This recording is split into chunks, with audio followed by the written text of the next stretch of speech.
Hello guys, മഹാലക്ഷ്മിയിൽ ഇനി പ്രേക്ഷകരെ ഞെട്ടിക്കുന്ന ആ ഒരു സംഭവ വികാസങ്ങൾ നടക്കാൻ പോകുന്നു. അതേ കൂട്ടുകാരെ, നമ്മുടെ കണ്ണൻ തിരികെ കമലേശ്വരം വീട്ടിലേക്ക് വരുന്നുണ്ട് പുതിയ പ്രൊമോല് അല്ലെ.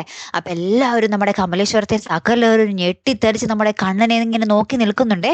അപ്പൊ നമ്മുടെ ദുർഗാമ്മ ഇങ്ങനെ കളിയാക്കി ചോദിക്കുന്നുണ്ട്, പിന്നീട് എന്തോ ആടെ പോയിട്ട് വല്ല മാറ്റവും വന്നോ എന്നൊക്കെ ചോദിക്കുമ്പോൾ കണ്ണനുണ്ടല്ലോ സിനിമ സ്റ്റൈൽ ഇങ്ങനെ കാലിങ്ങനെ മുട്ട് മടക്കി ഇങ്ങനെ കാല് പൊക്കിയിട്ട് അവർ ചെരുപ്പൊക്കെ എടുക്കുന്നുണ്ടേ കാലിന്ന്.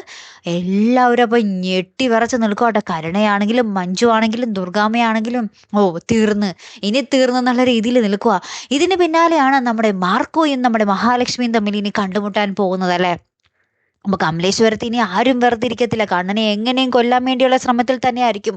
ഒന്നല്ലെങ്കിൽ കാറടിച്ച് ഇനി മരുന്നിലൊന്നും ചെയ്യാൻ പറ്റില്ല, കാരണം കണ്ണന്റെ ട്രീറ്റ്മെന്റ് എല്ലാം നമ്മുടെ തോമസ് വൈദ്യരുടെ അവിടെയാണ്. അപ്പൊ ഇനി എന്തായാലും കണ്ണൻ വഴിയിലൂടെ പോകും വഴി എന്തെങ്കിലും അപകടം വരുത്തി കണ്ണൻ ഇല്ലാതാക്കാൻ സാധിക്കൂ എന്നുള്ളൊരു കാര്യത്തിൽ അവർക്ക് ഏകദേശം തീരുമാനമായി. അങ്ങനെ ഇവർ കണ്ണനെ കൊല്ലാൻ വേണ്ടി പല അപകടങ്ങളും ഇങ്ങനെ പ്ലാൻ ചെയ്തുകൊണ്ടിരിക്കുന്ന സമയമാണ്. അപ്പൊ ഈ ഒരു സമയത്ത് നമ്മുടെ അനന്തു നമ്മുടെ ഈ കണ്ണന് വേണ്ടി ഒരു ബോഡി ഗാർഡിനെ വെക്കുകയാണ്. ആരാണത്? നമ്മുടെ സ്വന്തം മാർക്കോ.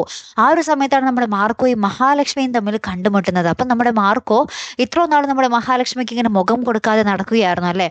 പിന്നീടാണ് നമ്മുടെ മഹാലക്ഷ്മി നമ്മുടെ മാർക്കോയെ കാണുന്നതും ഇദ്ദേഹം തന്നെയാണ് കണ്ണേട്ടനെയും രക്ഷിച്ചത് എന്നും അറിയുന്ന ഒരു നിമിഷങ്ങൾ തന്നെയാട്ടോ വരാൻ പോകുന്നത്. അപ്പൊ ഇനി എന്തൊക്കെയായിരിക്കും സംഭവിക്കാൻ പോകുന്നത്? നമ്മുടെ മഹാലക്ഷ്മിയും മാർക്കോയും തമ്മിൽ കണ്ടുമുട്ടുമ്പോൾ മാർക്കോയ്ക്ക് നമ്മുടെ മഹാലക്ഷ്മിയെ പറ്റി എല്ലാ ഡീറ്റെയിൽസും അറിയാമായിരുന്നു. നിങ്ങൾ പ്രേക്ഷകർ കണ്ടിരുന്നു അല്ലെ.